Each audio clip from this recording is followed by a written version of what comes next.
Many of the million European immigrants who came to America in the early 1900s did not have documentation, but that wasn't a problem. The American government helped them build a life in America. Undocumented people had paths to citizenship, they could get lawful employment, and they could access public benefits. Why was America so nice to European undocumented immigrants, but now they're so harsh to Hispanic immigrants? Let's look further into American history. Most immigrants coming into America in the early 1900s were Europeans because America had a racist quota policy that restricted people from coming in from non-Western European countries. This is because eugenics was popular at the time, which deemed Western European whites as superior and the human population should be improved by breeding these people. Thankfully, that racist immigration policy was eliminated with the passage of the Immigration and Nationality Act of 1965. This act allowed thousands of immigrants from Asia, Latin America, Africa to come into the country. So many immigrants of color started coming into the United States. This was changing the racial demographics of the country. The majority of immigrants coming into America were no longer white. They were people of color. And this is when all of those protections and benefits that were given to European undocumented immigrants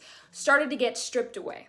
In the following decades, the long-standing practice that parents of US-born citizens won't get deported ended. Congress ended a program that gave 800,000 migrant workers in Mexico temporary employment. State and federal governments ended benefits for undocumented immigrants and restricted benefits for immigrants with documentation. Since major paths for immigration were banned, more people were immigrating illegally, and immigration enforcement went up drastically. Now, the federal government spends more on federal immigration enforcement than all federal criminal law enforcement agencies combined. Though 57% of immigrants are Hispanic, 90% of those who are deported are Hispanic.